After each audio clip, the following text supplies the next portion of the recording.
All right, so we have learned a lot of tips on how to go from hectic to healthy. Now, the big question is how can we bridge that gap between knowing and doing? And where can we start to make habits that stick so that we can begin to see the benefits and reap the benefits of these changes that we're making? Well, where do we start? We start with your why. That is, why are you here? And what does that mean? Well, why do you get up in the morning? What matters most to you? That's the question that you need to start with, because you have a purpose on this planet that no one else can fulfill but you. And you, with all of your accolades and all of your achievements, but even more important, with all of your struggles, with all of your traumas, with all of the stressors that you've had that form the person that we need on this planet, that authentic person that is here to do what you and only you can do on this planet. And so to do that, you require your health. And we know very clearly that your health is driven by your lifestyle. That's very clear in the data.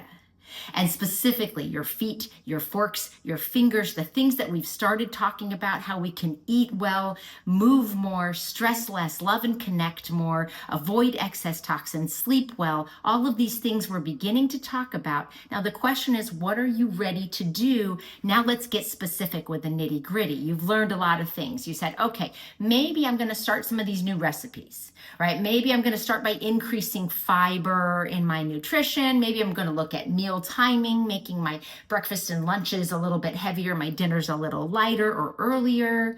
Maybe I'm going to work with movement after meals or gratitude with meals or more mindfulness around my eating or my relationship with food, something along those lines. Right now, you've gotten a lot of these things.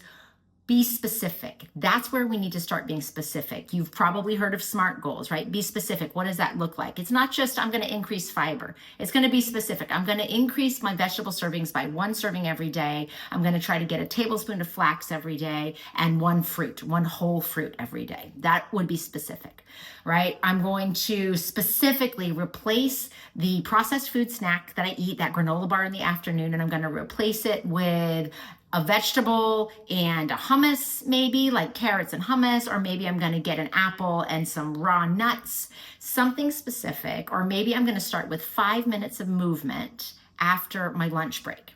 5 minutes of movement, right? That could be going on a walk, but if it's pouring down rain or it's too cold, maybe I'll dance to my favorite song. Maybe I'll do some other kind of movement. And if I don't get it at lunch, I'm going to get it at dinner after my dinner meal. All right, so those are specific things. So that's specific, it's measurable, you know exactly what you're doing. There's not a question, it's not vaguely, I'm gonna increase my exercise, right? You know, specifically 5 minutes after a meal. And now you know that it's something hopefully that's achievable and realistic. You can succeed, you want to succeed. And in fact, you want to take time to celebrate the achievements that you've done, because that increases the likelihood that you'll do it more. It raises your dopamine, it makes you want to do more, and it makes these things, these healthy changes, addictive and something that you want to do. So make sure you take time to celebrate that, and it's time-based. I'm going to do this for 2 months or commit to something. So hopefully that gives you an idea, and you can make a plan, and you've got the tools to do it, and I truly hope that you succeed. Please let me know what happens.